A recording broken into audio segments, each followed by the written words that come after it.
Bom dia, boa tarde, boa noite, mais um episódio do 2020. É muito bom poder estar aqui mais um dia para a gente conversar um pouquinho sobre os nossos pontos de vista, né? O 2020 nasce dessa vontade, eu já falei isso aqui algumas vezes, mas principalmente da ideia de que tudo é um ponto de vista. Então, enxergar não é só o que constrói o que a gente vê, né? E acho que hoje a gente caminha assim um pouco para esse lugar, pensando um pouco sobre o que é que significa isso pra gente, que tem nos moldado e como que a gente tem observado e enxergado um pouco o mundo, né? Vocês sabem que a gente inicia esse projeto como uma iniciativa da Fafiltec mesmo, a partir da saúde visual. Isso vai se ampliando, né, para todas as outras áreas da nossa vida. E por isso, hoje eu tenho alguém muito importante, que vocês já conhecem, a gente já conversou com ela. E hoje, para a gente ter uma outra visão sobre alguns outros temas, acho que vai ser muito legal. Minha amiga querida, Bárbara Bonocelli, psicóloga, advogada, Mulher Maravilha e tudo de bom que existe no mundo. Bem-vinda, Bá. Oi, tudo bom? Tudo bem? Prazer estar aqui de novo. Isso aí, acho que a gente estava até conversando aqui no off. Sobre o que a gente vai falar hoje? Sobre alguma coisa que fizer sentido aqui pra gente, né? Vulgo tudo, né? Vulgo tudo. E até para retomar, né? A gente já falou várias vezes sobre o que significa esse nome e tal. E eu brinquei do slogan de que tudo é uma questão de ponto de vista, porque é mesmo. O que você acha, assim, que tem moldado hoje o seu ponto de vista, o jeito que você enxerga as coisas? Ao mesmo tempo que eu quero responder tudo, eu quero responder não sei.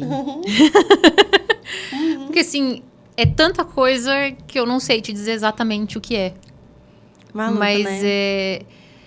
é uma vida inteira, é com quem eu convivo, é com quem eu me relaciono, com família, com médico, com treinador da academia. É verdade. Eu tenho pensado bastante nisso, né? Claro que quando a gente começa qualquer coisa, a gente se questiona do porquê. As coisas precisam ter um significado, né? E é muito doido, porque é exatamente isso. Quando as pessoas perguntam o que significa, o que é esse nome desse podcast, ou o que ele significa, daí eu falo, é tudo. Sobre o que você fala? Sobre tudo, sobre qualquer coisa, sobre o que surgir. Então, acho que a ideia é exatamente essa. Eu tô assistindo... Gente, eu sei. Começa assim, toda vez que eu falo que eu tô assistindo alguma coisa, é sempre, né? Mas tá tudo certo, eu já me despido dos meus preconceitos. Eu só tenho medo dos preconceitos alheios ainda. Mas vai melhorar, é pouco tempo de internet ainda pra isso. Mas eu tava assistindo Big Brother essa semana, assim, né? E tá muito louco, porque esse Big Brother 26 tá, tipo, uma coisa surreal, assim, de movimentação e tal. E eu me lembro, eu já fui uma ávida fã de Big Brother, hoje não sou mais, mas eu assistia Pay-Per-View e tal, aquela fatídica briga que a... Você sabe que teve uma pessoa que foi expulsa, ou que desistiu, o Lucas Penteado, no Big Brother da Juliette? Teve um caso assim. Eu assisti aquela festa inteira. Eu falo isso com muito orgulho, porque eu passei a noite inteira acordada assistindo aquilo. E eu ficava observando aquelas pessoas existindo e eu achava a coisa mais incrível do mundo. Como podia ser tão complexo o ser humano, assim, sabe? Por exemplo, tipo, dos comentários mais aleatórios possíveis. Nunca vou esquecer da Carol Conká falando assim, ninguém pode discutir. Se eu falei que é uma coisa, você não tem que discutir que é essa coisa.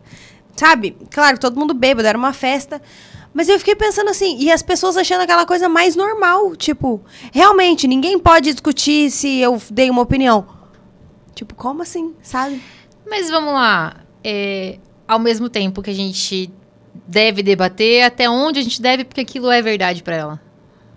É verdade, tem um pouco disso também. Eu fui refutada hoje mais cedo, a gente estava falando de uma... questões aleatórias, assim, da vida, né? Maternidade, tempo, e quando que é...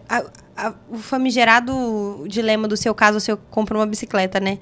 E aí a gente começa a conversar e imediatamente 2 minutos depois aí você fala, nossa, esse problema que eu tenho aqui, ele só existe na minha cabeça mesmo, ele não é um problema real.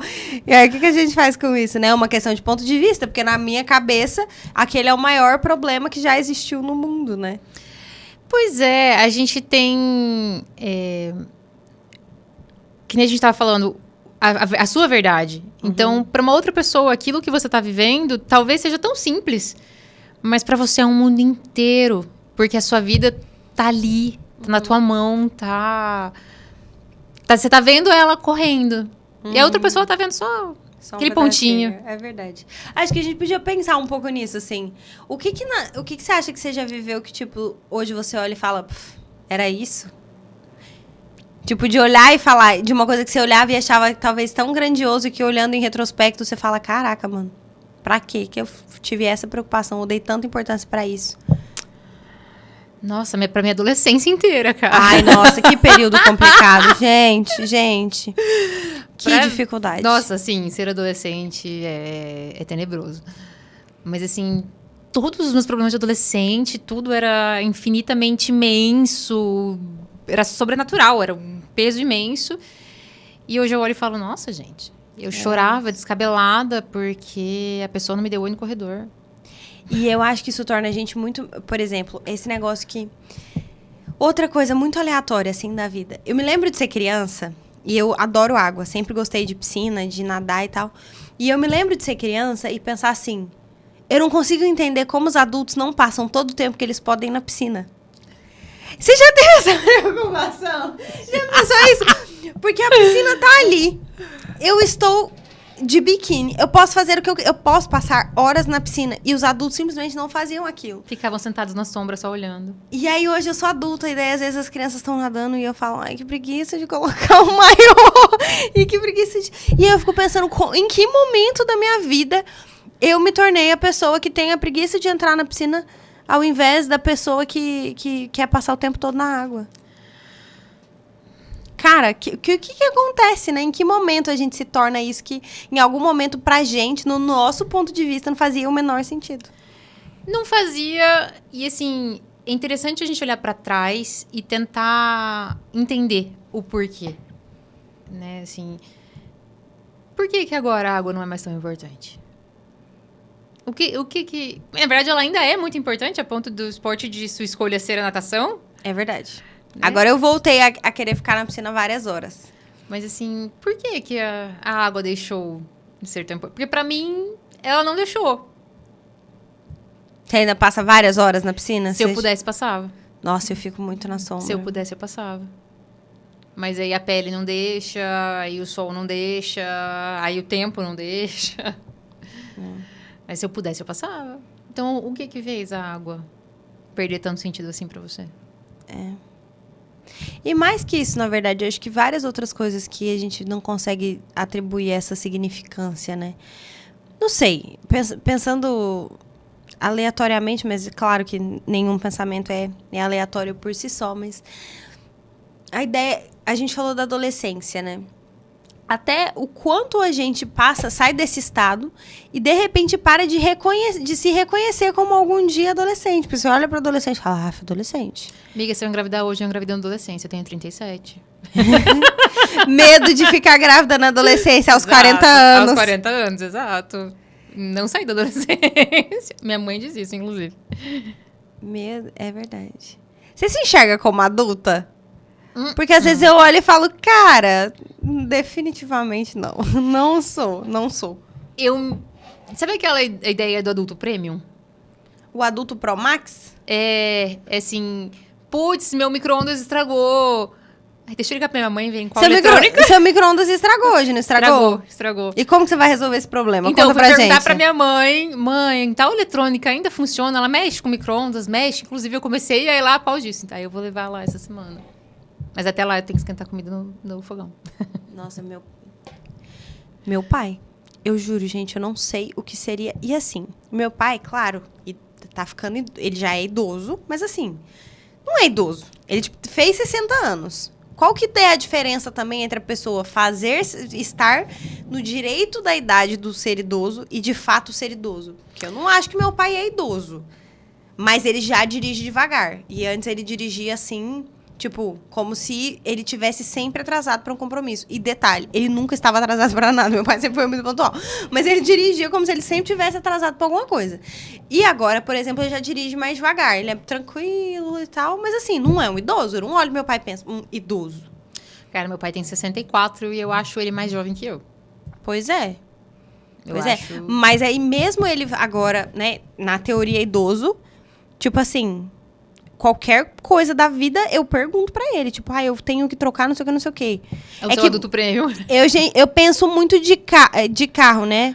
Mas é que meu marido também entende muito de carro, então eu não preciso pedir pra outras pessoas. Esse é um bônus. Mas assim, assuntos aleatórios. Meu pai. Absolutamente meu pai. Ai, meu pai, eu vou no profissional e assuntos aleatórios eu vou na minha mãe. São os meus dois assuntos, meus dois adultos prêmios. A minha mãe é um poço de sabedoria. O que acontece com a mãe? Porque parece que em algum momento da minha vida eu parei de me atentar ao fato de que, tipo assim, a minha mãe, ela tem condição de lidar com qualquer coisa, parece. E eu nem sempre tive essa visão. Você já parou pra pensar que talvez você seja exatamente isso pra sua irmã? Pesado, galera. Ela tá trazendo aqui temas que não são permitidos. Pesadíssimo. Mas assim, é verdade. a gente olha pra nossa pra mãe. um filho também. A gente olha como essa super-heroína, né? Eu trouxe a sua irmã porque a sua irmã é adolescente agora. E você tá na fase adulta. Então ela vai olhar e falar, cara, se eu precisar solucionar qualquer coisa, eu sei que a Má vai poder solucionar pra mim. Adulto premium. É um adulto premium, é verdade.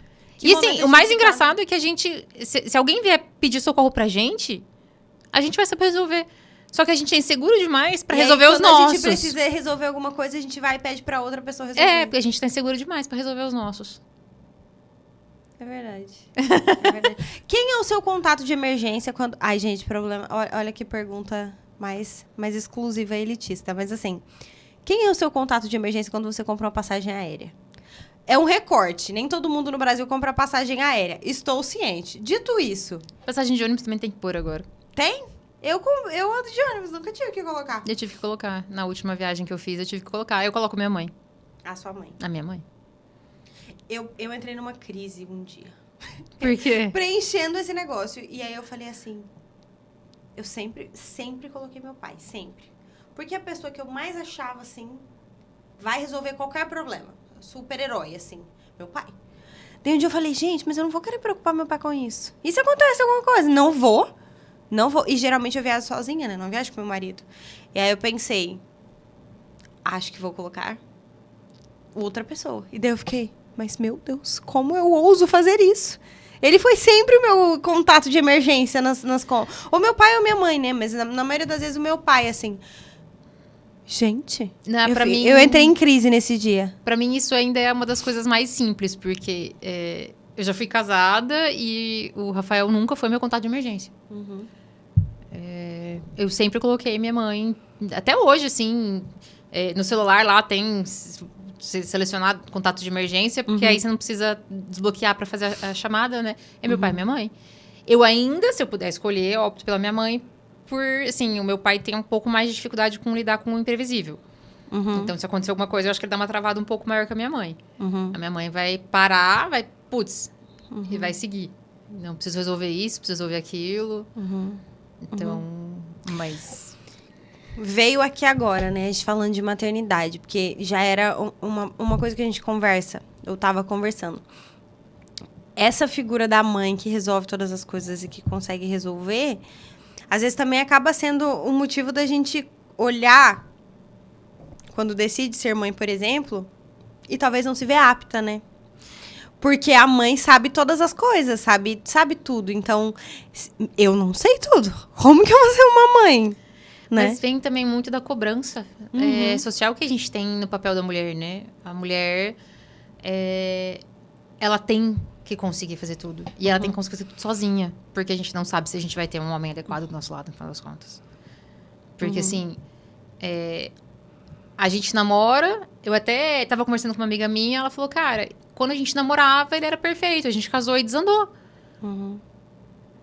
E desandou exatamente por ele ter sido um namorado perfeito. O que levava ele a ser perfeito como namorado, levou ele a não ser perfeito como marido. Então, às vezes a gente tá casada, mas ter um filho é uma outra situação. É a nossa mudança hormonal, é os corres normais de uma vida de maternidade, é o nosso sofrimento e talvez a pessoa que a gente escolheu, que a gente achava que daria um bom pai, sucumbe ali. Só que a gente não tem o direito de sucumbir. Né? O homem pode dar essa licença. A gente, não. Então, eu acho que vem um pouco aí essa... Eu acho que tem mais uma pegada social da gente ser obrigada a achar que a gente tem que dar conta. E acho que isso acaba levando também a uma cobrança muito grande, muito forte em cima da gente, inclusive da gente mesmo. Eu lembro que eu discutia com um ex-namorado meu se eu daria uma boa mãe. Uhum. Assim, o mais engraçado é que a resposta dele pra mim foi: cara, olha como você cuida do seu cachorro. Como é que você acha que você não vai ser uma boa mãe? Uhum. Não comparando crianças a cachorros, mas... Né? Tipo, Ela está polêmica hoje. Ela tá hablando. Mas pra mim, não. Pra mim, só o que eu faço pela Sami não é suficiente pra me considerar uma boa mãe. Eu não sei se eu vou ter a paciência, eu não sei se eu vou ter o tato, o jeito, se eu vou conseguir ensinar o meu filho a entender as emoções direito. Mas, assim, eu sei que eu vou fazer o meu melhor. Uhum. E a minha paz vem daí. E não tem como saber, né? Olha, e isso também é uma coisa muito doida. Como que a gente se enxerga e como que o outro se enxerga, né? O outro nos enxerga, na verdade. Porque a gente olha pra gente, às vezes, no espelho e vê um monte de coisa, assim, de insuficiência, de várias questões. E, às vezes, até de prepotência. Falando de Big Brother, inclusive. Amiga, você tinha que assistir Big Brother. Não me ganha. Ai, tinha, porque assim, é tanta coisa. Eu tenho vontade de fofocar com as pessoas, mas as pessoas não assistem. E daí, como que eu vou fofocar? Né? Como que eu vou falar da Milena e da Ana Paula Renault, que tiveram comportamentos problematicíssimos, Amiga, mas elas são favoritas do a gente tem um público. amigo em comum que gostava de Big Brother. Eu acho que ele só não tá tendo muito tempo de assistir ultimamente, mas ele gostava de Big Brother. É verdade? Sim. Não sabia. Tudo. É verdade. Não sabia. Mas A assim... gente entrou no assunto Big Brother várias vezes, por isso que eu tô... Tudo pra dizer que... Como que eu vou comentar, por exemplo? Eu vou falar de arrogância. E eu sou a pessoa super moldada por essa questão do que tá consumindo naquele momento e tal. E aí, por exemplo, estou falando de como a gente se enxerga, né? Que tanto eu posso me ver muito insegura, quanto, na verdade, eu tô, tipo... Uau, arrasando. Ou muito uau, arrasando, quando, na verdade, eu tô sendo meio babaquinha, assim. Que também acontece, que é o caso polêmico, porque Ana Paula Renault e Tia Milena são preferidas do público, né? E foram, em algum momento, também queridas pela minha pessoa. Mas hoje tem comportamentos que eu vejo e falo, como você se enxerga desse jeito? Se eu tô vendo aqui, só tô vendo grosseria e agressividade. Como que você se acha ótima, justa, perfeita? Tem um pouco de dificuldade com isso. E aí isso pra mim também, né? Porque, por exemplo, eu me lembro... Eu acho que eu já falei disso aqui, de uma sessão, assim, da análise que eu tava falando sobre... como que... Eu faço isso, isso, isso e isso, mas eu não me esforço pra fazer nada. Aí, tipo, meu analista olhou pra mim e falou... Mas você faz tudo isso sem se esforçar? Não é sem se esforçar que você faz tudo isso. Eu amo analistas. Aí eu pensei assim, e falei, não, mas é quase como se isso fosse nato dele. O quê? Tipo, ele olhando pra... O questionamento dele sendo, tipo assim... Olha tudo que você faz. Isso não necessariamente é natural. Você se esforça pra cada coisa que você faz. Tem uma música dos Arrais, que eu gosto muito, que fala exatamente sobre isso. Que até o não escolher é escolha. Isso me pega muito, assim, porque... mas eu não tô fazendo nada. Quando eu tô fazendo, na verdade, várias coisas, né? Amiga, eu vou falar pra você uma coisa que eu falo pelas suas costas. O Venvance, ele é a mistura do seu sangue com o da Adna. Se a Adna estiver assistindo, um beijo pra ela. Que é uma psiquiatra maravilhosa, que tem exatamente a mesma energia que você. Gente, o Venvance é a mistura do sangue de vocês, só pode. Você acha? Eu acho, gente. Menina, como é que eu dá acho conta que eu de fazer faço tudo tão isso? pouca coisa. Não é que eu acho que eu faço tão pouca coisa. Eu vou corrigir aqui. Eu acho que dá pra fazer muito mais do que o que eu atualmente faço, né? Mas pisar no freio também foi um movimento importante, assim. E eu super acho que eu tô muito equilibrada hoje em dia. Amiga. Ai, socorro. Cara, eu faço muito. Eu sei que eu faço muito. Eu tomo esporro do meu terapeuta semanalmente, porque eu faço muito. E eu não chego aos seus pés. Você acha? Eu Olha, acho, eu tenho certeza daqui, absoluta, cara. Eu saindo daqui mudando meu ponto de vista sobre mim mesma. Cara, a minha terapeuta, no ano passado, virou pra mim... No ano passado eu tava terminando graduação, fazendo disciplina especial de mestrado, trabalhando na empresa, fazendo um monte de curso extra. E aí ela falou assim, no ano que vem você vai sossegar, né? Corta pra eu sossegando, fazendo duas pós-graduações, atendendo, tentando dar conta da casa, comecei a academia, enfim, voltando a ter vida social. Mas tem uma coisa que é muito importante, que pauta muito a nossa realidade como pessoas, né? Assim, quantas vezes a gente não se olha no espelho e se vê de um jeito, e se você conversar com literalmente qualquer pessoa ao seu redor, elas vão te ver de um jeito completamente diferente e infinitamente melhor. Ou infinitamente mais capaz, mais intenso, mais, né, assim. Então, assim, eu não faço muito. Aí tô eu aqui, tipo, caramba, como assim você não faz muito? Menino, você vem do seu sangue. Eu não sou inteligente. Aí corta a pessoa ganhando uma Láurea. Eu não cozinho bem. Spoiler de episódio, referência a episódios passados, inclusive, tá? Se você não assistiu, assista. Episódio 3. Eu não cozinho bem. Aí corta pra uma janta, a pessoa cozinha e todo mundo assim, lambendo o prato, falando, pelo amor de Deus, não passar essa receita. Então, quantas vezes você não se olhou no espelho? E é muito isso. Eu sempre achei que eu não seria uma pessoa apta a característica da dona de casa. Porque como eu sempre fiz muita coisa, desde a escola, então eu nunca fiquei muito em casa. O que eu entendo... Nossa, hoje eu problematizo super isso, assim. E aí, depois que, enfim, eu casei, e agora eu vivo uma realidade diferente até, né? Da casa dos meus pais, então tem outras responsabilidades.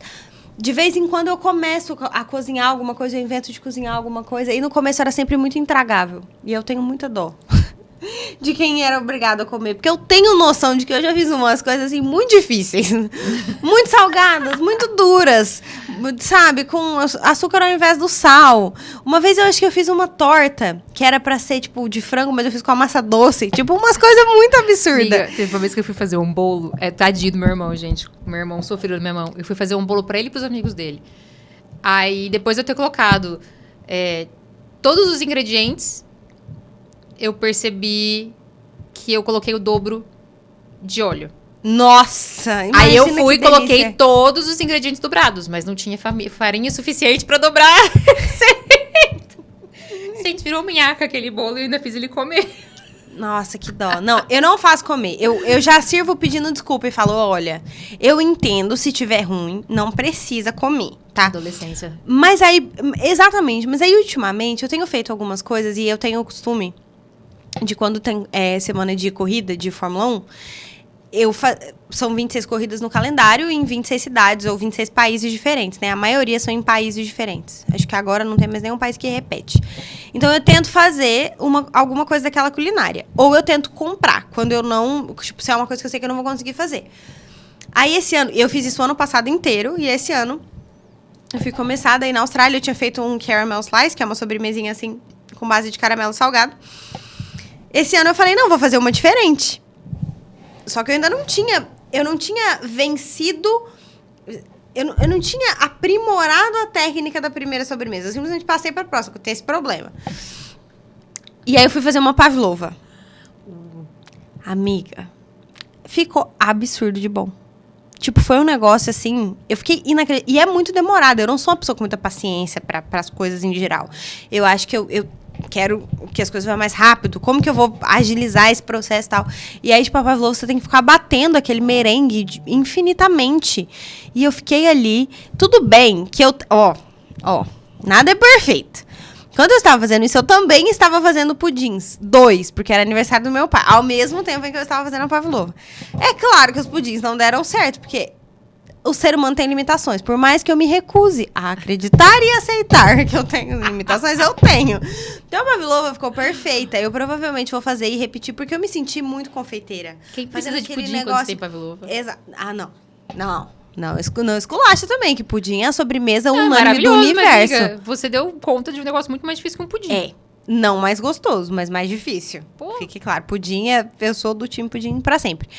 Aí eu coloquei os ingredientes, eu coloquei o dobro de leite condensado. Ficou insuportavelmente doce o pudim.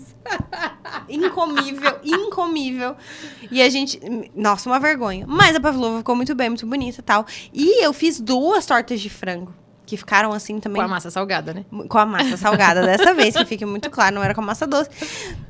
E que ficaram muito gostosas. E aí eu fiquei refletindo sobre isso, assim, porque eu sempre tive... Olha o ponto de vista de novo, né? No meu ponto de vista, eu sempre fui uma cozinheira, alguém na cozinha pra tapar buraco. Tipo, eu sempre fazia coisa ruim. Eu fazia porque eu me dedicava a fazer, porque eu achava que, tipo, ao mesmo tempo eu não sei dizer não. Ah, vou fazer uma torta, não dá pra fazer. Como não dá? Claro que dá. Pode ficar ruim? Pode, mas dá. Tudo dá. E aí... E pra agora, de repente, ele fala, isso aqui ficou bom. Eu fiz isso aqui, que é uma coisa que definitivamente não tá no hall de coisas que eu acho que eu sou boa. Mas eu falei, não, eu vou fazer de qualquer forma, porque, né, eu me dispus a fazer isso. Tem essa dinâmica dos finais de semana, que tem corrida e tal. E ficou muito, muito gostoso, assim, muito aceitável. Então, eu acho que isso também me chamou a atenção um pouco para esse ponto de vista, assim, do que... O que é que eu consigo e o que é que eu não consigo fazer? Porque, às vezes, é uma questão de limitação. Eu fico, não, mas eu sou... Eu tenho tido um problema com isso, tipo... eu sou uma pessoa tímida. Eu sou uma pessoa... eu sou uma pessoa estressada. Eu sou uma pessoa não sei o quê. Será que a gente é alguma coisa de verdade? Ou será que a gente está alguma coisa, sabe? Porque eu achava que eu sou uma péssima cozinheira. Eu sempre disse isso.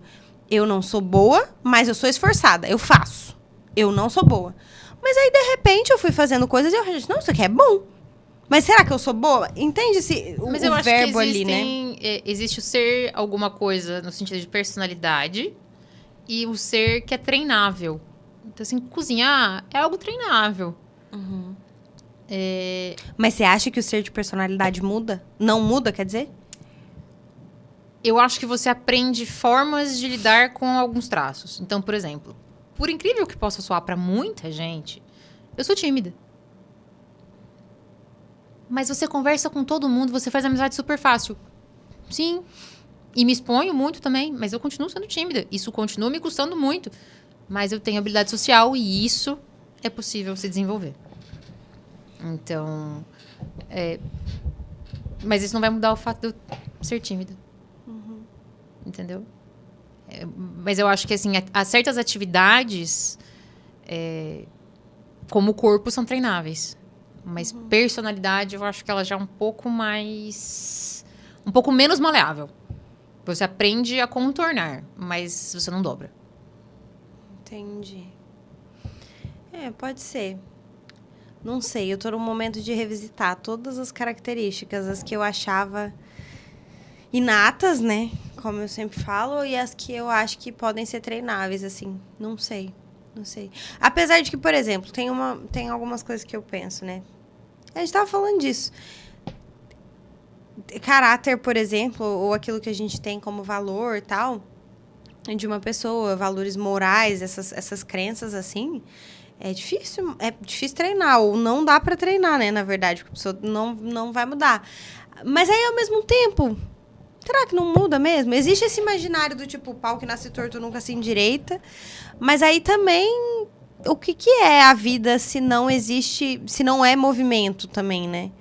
Mas assim, pau que nasce torto nunca se endireita, tá. Mas se endireita pra quem? Vamos usar a traição como modelo. É falta de ética, é falta de valor, enfim, o que a pessoa quiser achar que seja. Então, o cara não consegue ser fiel à mulher. Então, por que ele vai ficar num relacionamento monogâmico?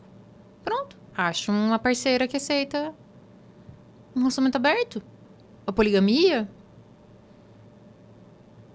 Mas será que todo tipo... Porque aí a gente entra numa série que pode ser muito problemática, do tipo, tudo que eu tenho de personalidade, de alguma forma, eu posso contornar pra tornar isso aceitável, assim, né? Porque, por exemplo, a traição é um donte, tipo, máximo em vários casos. Várias pessoas falam, não toleraria, não sei o quê. Eu passei dessa fase já, mas, assim, tem muita gente que acha um inadmissível a traição, né? E Eu, por exemplo, já tive essa visão. Hoje já não olho da mesma forma, mas... Será que... Até que ponto isso... Será que esses valores, eles são tão maleáveis assim mesmo? Porque uma traição é uma quebra de combinado. Você não precisa fazer o combinado. Mas denota que você é uma pessoa que quebra com os combinados. E aí isso diz mais do que o ato do trair em si. Né? Porque, por exemplo, uma amizade também. Eu me lembro de uma amizade que eu perdi, assim, que houve um rompimento. Eu nunca me senti tão traída. E não era uma pessoa com quem eu tinha um combinado, por exemplo. As coisas não eram claras como um relacionamento afetivo, romântico, né? E foi uma das piores traições que eu já senti, assim, na vida, né? Do seu ponto de vista e do dela. É. Do dela, talvez não, porque exatamente não tinha esse combinado tão explícito, então talvez pra ela as coisas não tenham... E porque talvez o padrão de amizade, que eu acho que é uma amizade também, é muito diferente do que a pessoa tem como amizade. Talvez eu tive um comportamento que, sei lá, pra pessoa também pode ser não compatível com uma amizade, ou enfim, várias questões, várias coisas, né? Sim, eu acho que assim, essa pessoa ela pode, primeiro, não ter entendido esse acordo tácito que vocês fizeram.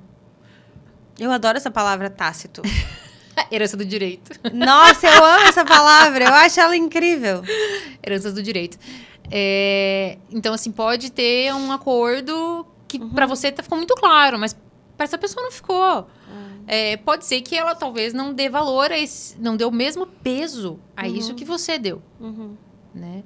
Então, dentro de relações e dentro de acordo, a gente sempre tem que trabalhar muito bem a comunicação. Para que a outra pessoa consiga entender o quanto aquilo é importante para você. Né? Então, assim, fulano, isso aqui é importante. Tipo assim, não se você me traiu. Tá, mas espera. Por que eu te traí? Eu estou me sentindo traída por isso, isso e isso. Mas eu não sinto que eu te traí por causa de tal movimento. E ser claro. Né? Que eu acho que... Como eu sei de que história que você tá falando, eu acho que talvez tenha sido um pouco do que falta, né? Essa clareza. Mas acho que para além disso, isso que você falou, né? É uma traição, para quem? Porque você se sente assim com base na sua história, na sua bagagem. Talvez a minha análise seja completamente injusta com os fatos, né? Tem muito disso, assim. E como será que a gente... Pergunta, assim, para jogar no ar, né? Pra gente refletir junto nesse ambiente psicanalítico. Como será que a gente se torna sensível a esses outros pontos de vista? Porque, assim, é muito bonito falar, né? Mas é muita sensibilidade, muita subjetividade junto. Porque eu tenho a minha subjetividade, eu tenho as minhas preocupações do tipo assim, eu não quero... eu preciso me respeitar no sentido de que quais são os combinados dessa relação, por exemplo, ou de qualquer coisa que possa acontecer, por exemplo. Então, eu estou começando uma faculdade. Qual é o meu combinado para comigo mesma sobre o que eu quero, o que eu posso entregar, por que eu estou fazendo isso, qual que é o significado disso, o que isso faz sentido para mim ou não e tal. Eu tenho essas preocupações que são internas, mas aí também tem, quando isso envolve outras pessoas, tem outras questões, né? Eu tive um dilema. Vamos... eu tô fazendo uma sessão de terapia aqui, galera. Vamos lá. Não, mas eu acho legal a gente falar disso. Eu tive um dilema essa semana, porque eu sou muito... Eu sou, tá vendo? Não é pra falar que eu sou, porque às vezes eu só estou, e eu não sou. Mas, enfim. Geralmente, eu abraço muito as pessoas do tipo, trabalho, por exemplo, um trabalho pra gente fazer junto, uma coisa pra gente fazer junto. Ou, tem fulano de tal sozinho, vem aqui, senta comigo, faz com a gente, tal. Eu geralmente tenho esse comportamento. E aí, essa semana, a gente tava fazendo de uma disciplina específica que eu tinha um trabalho a ser feito. E aí eu falei, cara, eu não quero fazer com ninguém. Porque eu não tô a fim de administrar as minhas responsabilidades e as dos outros, que eu sei que vão... recair sobre mim. Eu nunca tive problema com isso. A vida inteira eu carreguei os fardos dos outros. Ou não me importei. Ou pra mim, talvez eles nem fossem fardos até aquele momento. E aí eu tive, um insight assim, que eu simplesmente não quero. Não era um problema, não era uma discussão. Eu só não queria. E pra mim foi um momento muito marcante, porque esses pequenos momentos onde a gente revê o nosso ponto de vista do tipo, eu não preciso, se eu não quero fazer uma coisa com alguém, uma coisa grupal, estou usando um exemplo de um trabalho da faculdade, mas poderia ser qualquer outra coisa.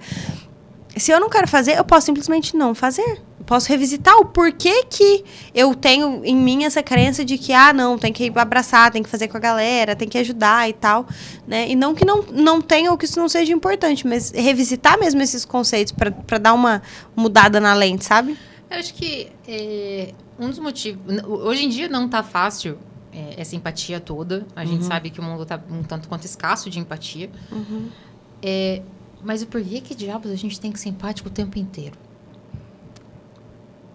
E, assim, ai, amiga, mas eu tenho um problema com isso aí. Mas tem um outro lado. Você tá sendo empático com os outros e com você. Não, mas eu tenho um problema com essa ideia. Eu olho... Eu tenho muita dificuldade com o individualismo. Muita. Dessa ideia de você se olhar. Porque do mesmo jeito que a linha é muito tênue de você se preocupar com todo mundo e não se preocupar com você, a linha é muito tênue de se preocupar com você e não se preocupar com todo mundo. Eu acho que tem que ter muito refinado, assim, quem você é, quem o outro é, pra você conseguir equilibrar esses pratinhos, assim, porque... eu acho que a gente romantiza esse negócio do eu faço muito por todos e eu acabo me esquecendo. Eu acho que a maioria das pessoas romantiza isso. Mas eu tenho uma completa agonia. Assistindo Big Brother. Vamos lá, galera. Big Brother ball da vida dela, gente. Gente, de janeiro a março, eu faço assistir seres humanos. Do mesmo jeito que Skinner, pesquisem aí depois quem foi Skinner, condicionava ratinhos. Ficava observando, entendeu? Pra mim é exatamente isso que é o Big Brother. É um experimento social, sim, entendeu? É banal em vários aspectos, tudo certo, eu não ligo. Mas pra mim, uma coisa, é um experimento assistir aquilo. E aí eu fico observando, assim, as pessoas que têm mais essa postura dentro, por exemplo, de um reality. É um jogo, eu sei que as pessoas não vivem daquele jeito. Ninguém convive com 15 adultos numa mesma casa, sem poder tomar banho pelado. Tipo, várias questões que ali são pra aumentar estresse, aquele tanto de cor. Eu sei que as pessoas ficam mais irritadas, mais estressadas e tal. Mas, por exemplo, uma das coisas que é batata, assim, eu olho alguém tendo um comportamento, tipo, muito individualista ou muito... Nossa, isso me dá uma agonia absoluta, assim. Eu acho que me incomoda a incapacidade de enxergar o outro com essa sensibilidade, sabe? Em mim e no outro. Quando eu sou assim, eu também me incomodo muito, você sabe disso. Mas, assim, existe o outro lado de pessoas que são mais individualistas que... travam e ficam, tipo, meu Deus, por que diabos ela tá fazendo isso pelos outros tanto assim?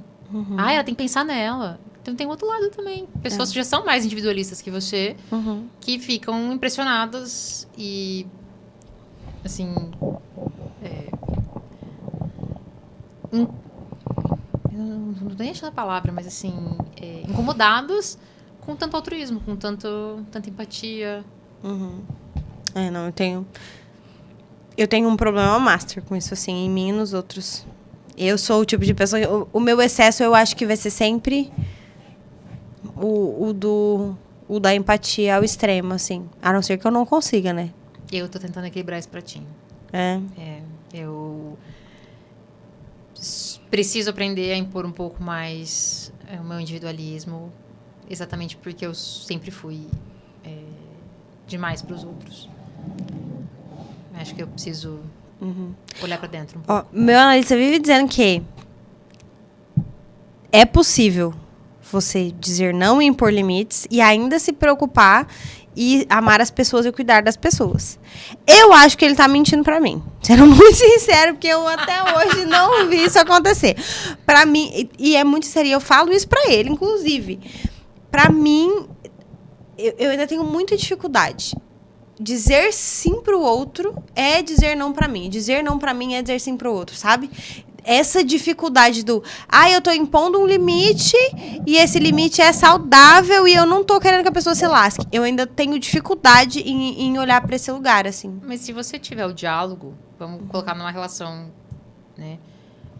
Eu e você. Você me pede alguma coisa que pra mim é muito caro. Vai acabar me consumindo de alguma forma. Então eu viro pra você e falo, não. Só que ao invés de eu simplesmente falar não e dar de ombros pro que você tá sentindo, eu posso muito bem conversar com você e, tipo, como é que você tá? Vamos conversar sobre isso. A minha intenção não é te prejudicar. Vamos achar uma outra solução que não implique em eu ter que dizer não pra mim.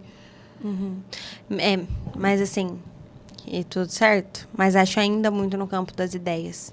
Não, Eu acho que eu acho que a gente colocar isso, mudar essa lente, né, transformar isso na maneira como a gente enxerga essas relações é muito difícil. Acho que é assim, o desafio de $1 milhão, mesmo, porque é muito difícil a gente equilibrar esse pratinho, né, do impor limites, mas ainda cuidar, ainda ter cautela, porque a gente não tem dificuldade para impor limite de quem a gente tem raiva. Não. A gente tem dificuldade para impor limite de pessoas com quem a gente se importa ou de quem a gente espera alguma coisa. Então, como fazer essa equivalência, né? Como... E isso até pra gente. Então, pensando, por exemplo, na vida de quem decidiu se dedicar a estudar. O que já é uma coisa muito rara hoje em dia, porque... a gente já falou até disso, né? Aqui no Pod mesmo. De que eu tenho acesso a muita informação. Então, ninguém quer construir um senso crítico, ter um tempo de estudar e tal. Para alguém que decide começar uma faculdade, começar um curso, começar uma pós, começar qualquer coisa. Como que eu vou... Em que momento eu vou me manter fiel a essa ideia do... eu preciso me dedicar aqui... Mas eu também não posso. É importante eu fazer isso, mas também é importante eu fazer muitas outras coisas. Eu tenho a impressão de que a gente está perdendo um pouco o termômetro, sabe? Tudo é muito. Ou talvez seja só eu mesma. Pode ser uma possibilidade. Mas eu tenho essa impressão, assim, da gente, enquanto humanidade, perdendo um pouco a mão, assim, do que... da medida, da gente se ficando mais incapaz de dosar as coisas, sabe? Eu acho que a gente, como sociedade, tem ido para extremos. As doses estão sendo ignoradas. Então, não é que assim... existe algumas pessoas que são assim. Não, todo mundo é assim. Né? Basta ver as visões políticas hoje em dia. A gente não tem mais direita e esquerda. A gente tem a extrema direita e a extrema esquerda. É uma polarização completa no mundo inteiro. E eu não tô nem falando nível Brasil, tô falando nível mundo. E isso... E como pode uma coisa ser... Isso eu acho o auge. Acho mesmo. Como pode ser uma coisa ao mesmo tempo extrema e superficial? Porque na minha cabeça o extremismo deveria necessitar necessariamente de uma profundidade. Da onde surge o ser extremo? É de uma convicção de algum lugar muito enraizado, de uma coisa fundamental, uma coisa que está muito dentro. Mesmo que não muito fundamentada, mas que está muito interno, muito intenso ali. E como pode uma sociedade ser extrema sendo tão superficial? Eu acho isso um fenômeno, assim, que alguém deve ter escrito sobre isso. Intelectuais, por favor, me digam. Quem já escreveu sobre isso? Pensando em nível de sujeito, quando a gente tem uma convicção muito forte sobre alguma coisa, é porque a gente não questiona. Se a gente não questiona, não tem como... Eu ouço lágrimas cair no chão agora, porque é verdade. É verdade. A gente só é muito certo daquilo que a gente não para refletir sobre. Porque qualquer coisa que você se propõe a se perguntar por quê, de repente você já não mais sabe, né? Então, eu vou...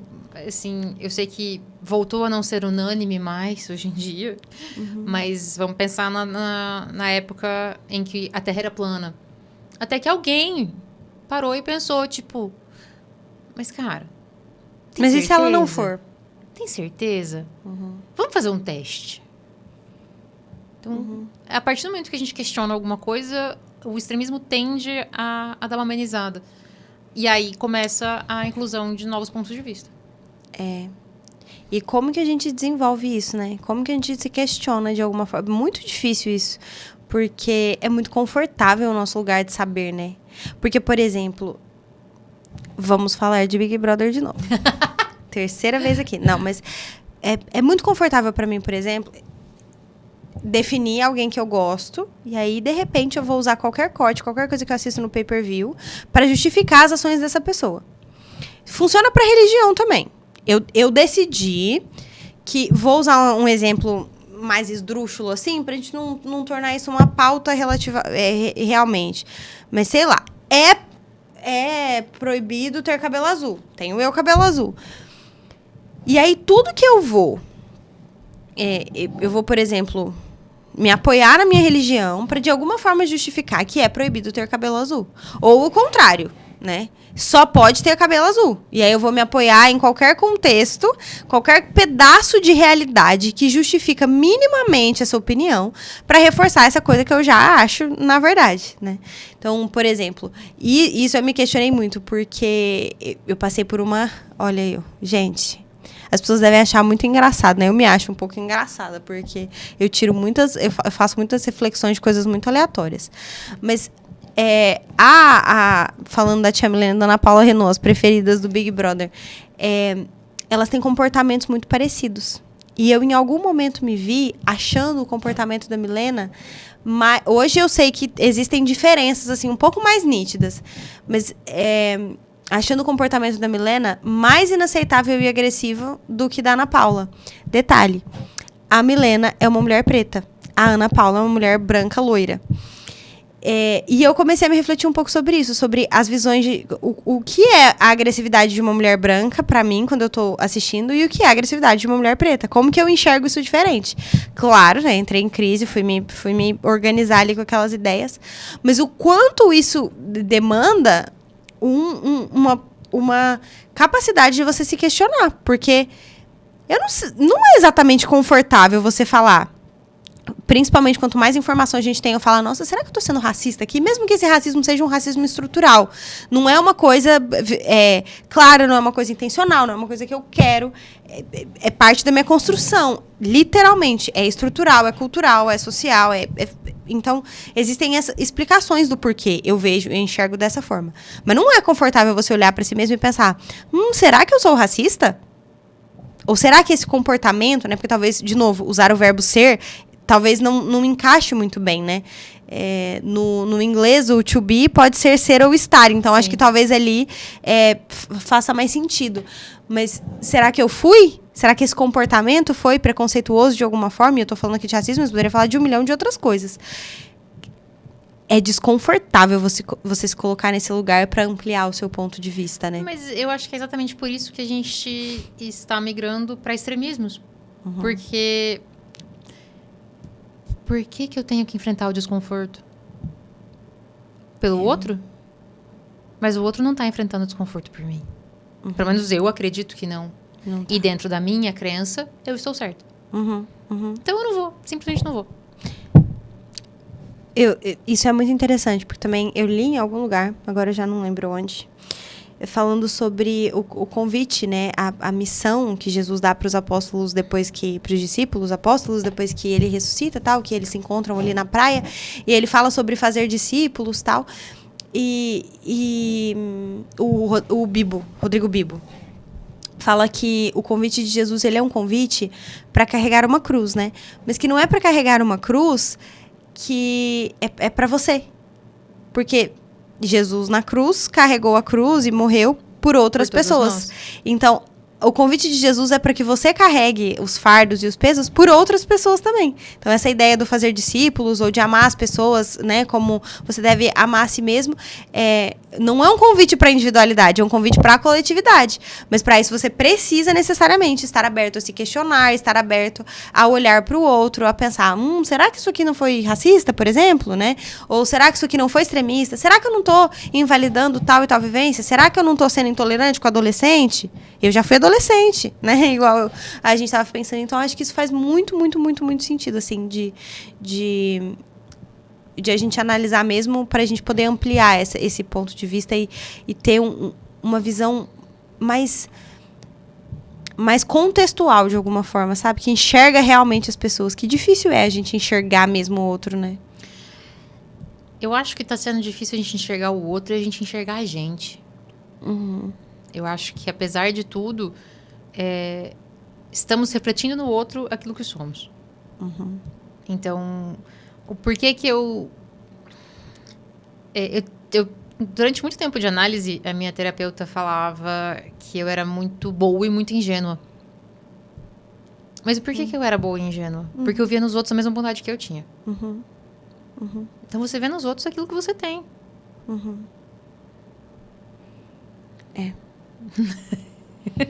Pensando aqui, galera.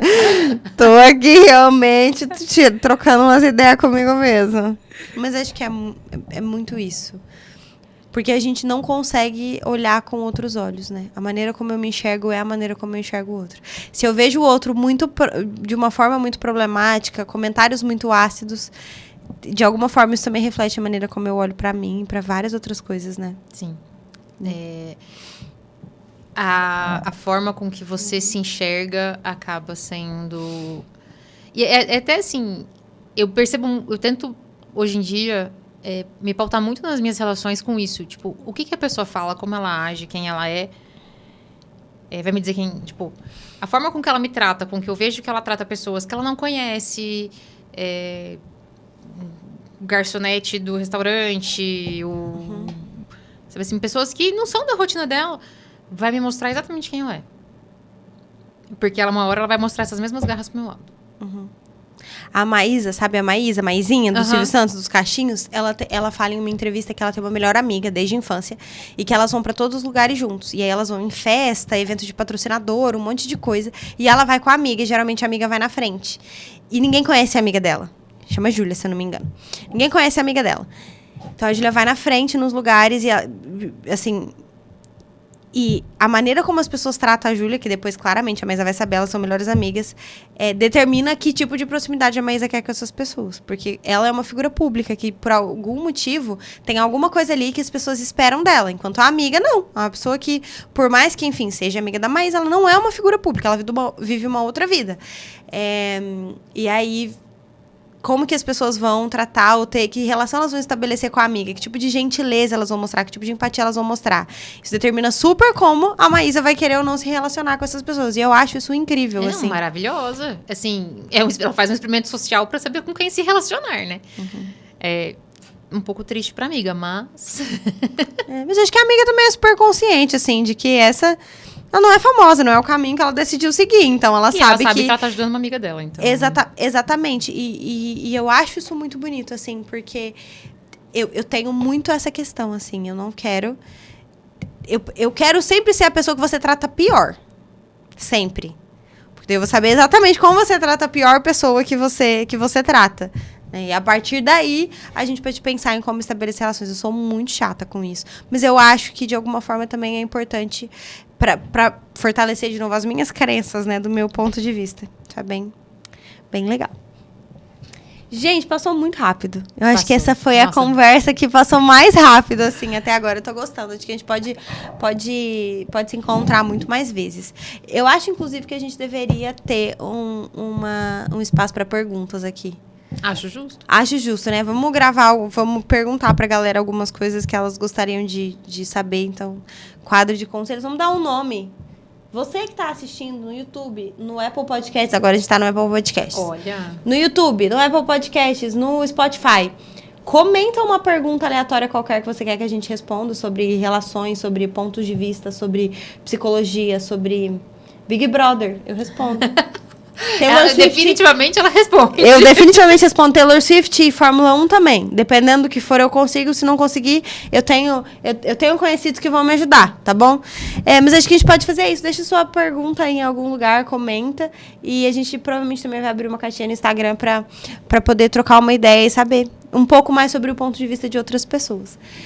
Dito isso, vamos para o nosso amado, querido, famigerado, mais aguardado, Vim Te Ver. Eu amo esse quadro. Eu nunca vou me cansar dele. Se tudo é uma questão de ponto de vista, o que a gente consome, o que a gente lê, o que a gente escuta, tudo isso, de alguma forma, nos ajuda a ampliar a nossa visão de mundo, o que a gente enxerga e como a gente se constitui enquanto indivíduo mesmo. Então, por isso, todos os convidados, mesmo que não seja a primeira vez, precisam trazer... A gente convida, na verdade, né? Ninguém precisa fazer nada. São convidados a trazer, compartilhar um pouco sobre o que está moldando o seu ponto de vista, o que tem visto. Então, esse é o Vim Te Ver. Bárbara, o que você tem visto? Conta pra gente. Ou ouvido, né, também. Então, na verdade, eu tô ouvindo um podcast que foi influência sua, de né, que é o Hidden Brain, que você comentou aqui, que é maravilhoso. Eu amo ser influencer. Já tô gostando, gente, tô gostando. Mas, assim, eu tô assistindo uma série. Eu até, assim, eu passei muito tempo pensando o que eu vou trazer, e eu decidi, um pouquinho antes da gente entrar, indicar a série Bones. É uma série policial. Como que escreve? B-O-N-E-S. De ossos, né? Ossos, Bones. Tá. É a história de uma dupla. Ela é antropóloga, ele é do FBI. E eles trabalham juntos, analisando os corpos, usando muito mais a parte dos ossos, né? E aí tem toda a equipe, enfim. É bem legal, é bem policial, assim, bem estilo CSI da vida. Só que ela tem muita dificuldade em entender a psicologia. E ele tem muita dificuldade em entender a antropologia, a cientificidade da vida dela. Então, eles com muita frequência entram nos embates. E ela fala, eu não suporto a psicologia, porque ela não consegue entrar na vibe dele. Então, é muito legal você ver esses embates, né? Que é até o ponto de vista. Que eu falei assim, nossa, vai encaixar. Porque o Booth, que é o personagem do masculino, né? Do FBI, ele traz muita psicologia e ela traz muita cientificidade, muita da antropologia mesmo. E eles ficam se questionando, eles fazem questionamento de religião, eles fazem questionamento de psicologia, eles fazem, e assim, cada um de um lado completamente. É bem legal os debates. Legal, adorei. Eu vou dar primeiramente a dica, não assista Big Brother, tá? Porque você vai gastar muito tempo com isso. Se você não assistir pay-per-view, você só vai ver cortes e edição da Rede Globo. E aí isso vai ser péssimo, porque você vai ter uma opinião moldada pelo que as pessoas querem que você pense. Então, não assista, porque você vai gastar muito tempo da sua vida. Diz a pessoa que assiste. Diz a pessoa que assiste, exatamente. Então, como eu já sei que é ruim, aprenda com a experiência do outro. Não gaste seu tempo com isso. Eu venho aqui pra te contar tudo que eu acho importante você saber, entendeu? Eu vou ser o corte de confiança de vocês. Agora, o que de fato... Não, mentira, não vou ser corte de confiança de ninguém. Se você quer ter opiniões, é melhor assistir mesmo o pay-per-view, mas você vai gastar muito tempo. De janeiro a março não vai dar pra fazer mais nada, porque aquelas pessoas não param de viver, né? Igual a gente. Mas a minha indicação hoje, ela é um episódio. Não é uma série toda, porque eu acho que são muitos capítulos e não é todo mundo que vai se identificar. Então, eu vou indicar especificamente esse episódio. Tem uma série no Globoplay, que é a pior plataforma de streaming de assistir, de configuração mesmo, de aplicativo. Sinto muito mas que Globo. tem muito conteúdo bom, muita coisa boa. Nós temos um episódio, nós da Globo. Tem um episódio de uma série, na verdade, chama Sessão de Terapia. E aí, ela tem muitas temporadas, muitos episódios, muitos capítulos e tal. Vários professores meus indicaram essa série, Exatamente. inclusive. Quem é da psicologia já não suporta mais, não aguenta mais. Mas esse episódio específico é o episódio 24 da segunda temporada. Os episódios são meio soltos, porque cada episódio é um pedaço de uma sessão, né? E aí, nesse episódio, é uma sessão do Daniel, que é um adolescente, pré-adolescente, que tá com os pais se separando, se divorciando e tal. É a sessão número 5 dele. Você vai ver no nome do episódio. E aí, ao longo desse episódio, eles vão falando sobre uma experiência, porque o Daniel sempre gosta de ficar só com a mãe. E nessa semana a mãe tá viajando, ele vai pra terapia com o pai. E aí, o Daniel achou incrível tudo sobre ponto de vista. O Daniel falou que foi show a semana dele com o pai, que foi muito legal. E o pai não conseguia entender por quê. O pai tem os seus motivos. Assistindo o episódio, vocês vão saber. O pai tem os seus motivos pra achar que não foi nada show a semana, que deu tudo errado. E nesse episódio, eles vão esmiuçando um pouco do que foi essa semana dos dois juntos ali, sem a figura da mãe, né? Que tá viajando, que é, de alguma forma, esse suporte emocional do Daniel. E é muito interessante. Eu assisti, assim, depois que aos prantos, porque me lembrou muito dessa sensibilidade que a gente precisa ter para o que é a experiência do outro. Às vezes a gente diz que se preocupa com o outro, mas não consegue entender exatamente como se preocupar com o outro, né? É um episódio, assim, muito complexo, muito bonito, muito intenso, principalmente para quem é pai ou mãe. Eu acho que, assim, é uma coisa que você tem que assistir. É muito bom. Daniel, sessão 5 da série Sessão de Terapia. É o episódio 24 da temporada 2. Mas se vale a pena, essa série vale a pena assistir a série inteira. Vale a pena assistir a série inteira. Vale a pena assistir a série inteira. Não é uma série que você maratona. porque são reflexões ali e tal. Mas não precisa começar do episódio 1. Assiste esse episódio. Depois, se você quiser, se você achar que a minha dica valeu a pena e vai achar, vocês viram, né? Eu me indiquei Hidden Brain pra Bárbara, agora ela tá assistindo. Eu só trago indicações legais aqui. Então assiste primeiro esse episódio. Daí, se você quiser, depois você volta lá no começo da primeira temporada. Se vale a zoeira até agora, como é que você não indicou Taylor Swift, amiga? Amiga, eu indiquei. Em qual? Eu indiquei no episódio 2, que foi o episódio com o Felipe, que daí a gente tava falando de negócios. E eu indiquei o documentário da The Eras Tour. Porque ela é o documentário dela. Não, mas o documentário já dá pra te evangelizar já sobre a palavra da Taylor Swift.